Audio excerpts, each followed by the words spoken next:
এই শীতে বাঁধাকপি প্রত্যেকের বাড়িতেই থাকে, আর রোজ রোজ একই বাঁধাকপির তরকারি খেয়ে খেয়ে একঘেয়েমি লেগে যায়। তাই আজ আমি একদম ভিন্ন রকমের বাঁধাকপির রেসিপি নিয়ে চলে এসেছি। আর এইটা বানাতে বেশি কিছু ইনগ্রেডিয়েন্টসের প্রয়োজন হবে না, খুবই কম সময়ে আপনারা এটাকে বানিয়ে নিতে পারবেন। তো চলুন বেশি দেরি না করে শুরু করছি আমার আজকের এই সহজ রেসিপি। নমস্কার, আমি পিনু, কুক উইথ পিনুতে আপনাদের সবাইকে স্বাগত। এই রেসিপিটা বানানোর জন্য সবার প্রথমে আমি এখানে বাঁধাকপিটাকে ভালো করে ধুয়ে পরিষ্কার করে নিয়েছি। এবার গ্রেটারের ছোটো হোলটা দিয়ে বাঁধাকপিটাকে গ্রেট করে নিতে হবে। বাঁধাকপিটা গ্রেট করতে একটু সময় লাগবে, কিন্তু এটা খেতে দারুণ হবে। আমাদের এখানে পুরো বাঁধাকপিটা গ্রেট করে নেওয়া হয়ে গেছে। বাঁধাকপি থেকে অনেক জলই ছাড়ে, তাই জন্যে আমি এর মধ্যে অ্যাড করে দিচ্ছি হাফ চামচ নুন।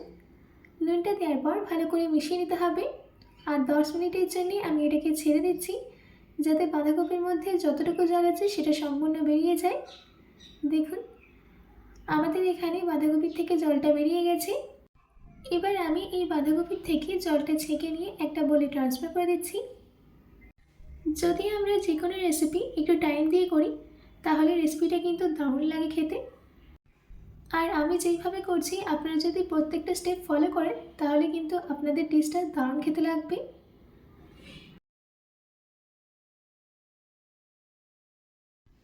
আমি এখানে বাঁধাকপির থেকে সম্পূর্ণ জল বের করে নিয়েছি। এবার আমি এর মধ্যে অ্যাড করে দিচ্ছি 1 চামচ গ্রেট করে নেওয়া আদা, ঝালের জন্য 2টো কাঁচা লঙ্কা। আপনারা যেরকম ঝাল খেতে পছন্দ করেন সেরকমই দেবেন। এবার বাইন্ডিংয়ের জন্য দিয়ে দিচ্ছি 5 চামচ বেসন। এর থেকে বেশি বেসন দেবেন না, তাহলে খেতে ভালো লাগবে না। আর বাইরেটা ক্রিস্পি হওয়ার জন্য দিয়ে দিচ্ছি 3 চামচ চাল গুঁড়ি। আপনাদের কাছে যদি চাল গুঁড়ি না থাকে তো আপনারা সুজি ব্যবহার করতে পারেন। এবার আমি এর মধ্যে কিছু বেসিক মশলা অ্যাড করে দেবো। দিচ্ছি 1/4 টেবিল স্পুন হলুদ গুঁড়ো, হাফ চামচ লঙ্কা গুঁড়ো, হাফ চামচ ধনে গুঁড়ো, হাফ চামচ জিরে গুঁড়ো, দিচ্ছি 1/4 টেবিল স্পুন গরম মশলা গুঁড়ো, স্বাদ মতো নুন। এবার এই সব কিছুকে ভালো করে মিশিয়ে নিতে হবে।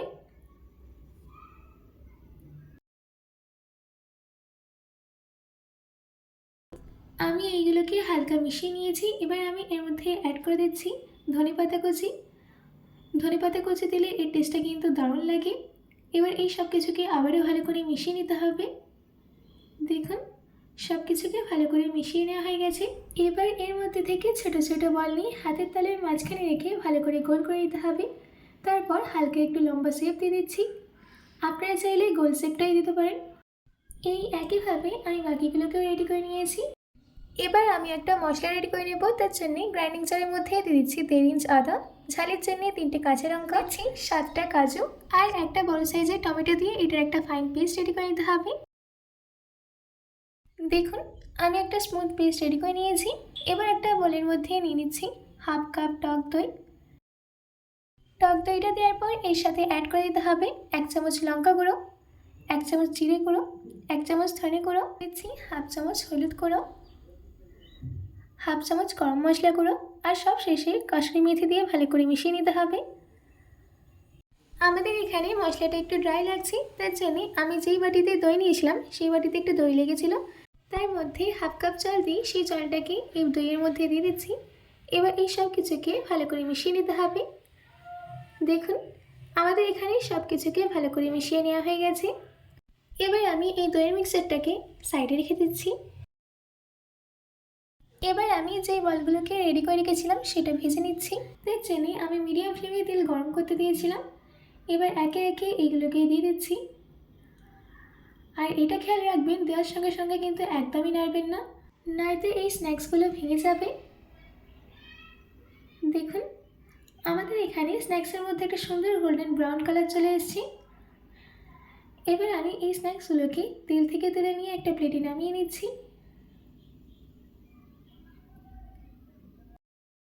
এবার আমরা আমাদের তরকারিটাকে রেডি করে নেব।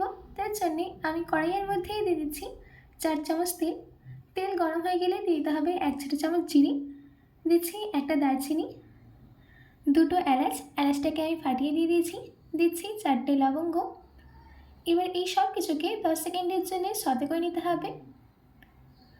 আমাদের এখানে সতে করে নেওয়া হয়ে গেছে। এবার আমি এর মধ্যে অ্যাড করে দিচ্ছি দইয়ের মিক্সচার।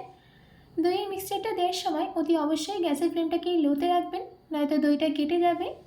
দইটা দেওয়ার পর 5 মিনিটের জন্য আমি এটাকে রান্না করে নিচ্ছি।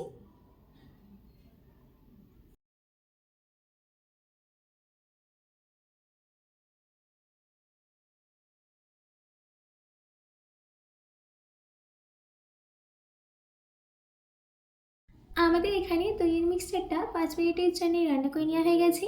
এবার আমি এর মধ্যে অ্যাড করে দিচ্ছি তৈরি করে রাখা টমেটো পেস্ট। টমেটো পেস্টটা দেওয়ার পর ভালো করে মিশিয়ে নিতে হবে।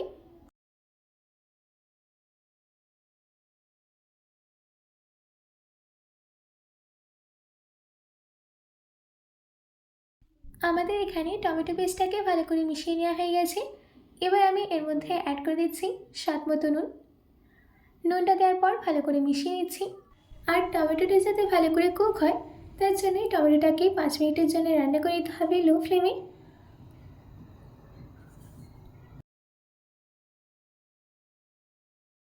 আমাদের এখানে 5 মিনিট হয়ে গেছে, মশলা থেকে তেলও ছেড়ে দিয়েছি আর টমেটোটাও ভালো করে কুক হয়ে গেছে। এবার আমি এই মশলাটাকে একটু মিশিয়ে নিচ্ছি। মিশিয়ে নেওয়া হয়ে গেলে এর মধ্যে অ্যাড করে দিতে হবে 2 কাপ জল। জলটা দেওয়ার পর ভালো করে মিশিয়ে নিচ্ছি।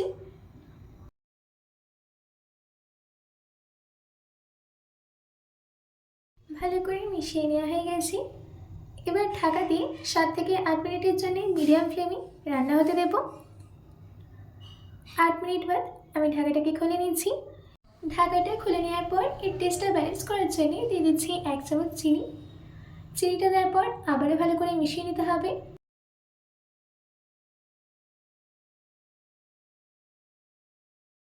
ভালো করে মিশিয়ে নেওয়া হয়ে গেছে। এবার আমি যেই বলটাকে ভেজে রেখেছিলাম সেগুলো দিয়ে দিচ্ছি আর তার সাথে দিয়ে দিচ্ছি কিছুটা ধনেপাতা কুচি। বলটা দেওয়ার পর গ্যাসের ফ্লেমটাকে মিডিয়ামে রেখে 5 থেকে 6 মিনিটের জন্য রান্না করে নেব। এবার আমি এই স্টেজেই এর মধ্যে অ্যাড করে দিচ্ছি 1 চামচ ঘি। ঘিটা দিলে নিরামিষ তরকারির টেস্টটা দারুণ লাগে। ঘিটা দেওয়ার পর ভালো করে মিশিয়ে নিয়েছি।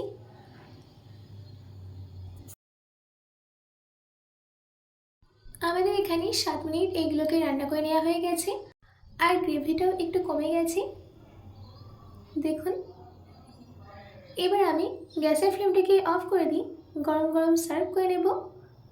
আপনারা এই ডিশটাকে ভাত, রুটি, পরোটা, লুচির সাথে সার্ভ করে নিতে পারেন। আশা করছি আমার আজকের এই ইজি টেস্টি বাঁধাকপির রেসিপিটা আপনাদের ভালো লেগেছে। বাড়িতে এটি অবশ্যই ট্রাই করবেন ও কমেন্ট বক্সে কমেন্ট করে জানাতে একদম ভুলবেন না। তো আজকের মতো এটুকু, আবার দেখা হচ্ছে অন্য কোনো রেসিপি নিয়ে। ভালো থাকবেন, সুস্থ থাকবেন।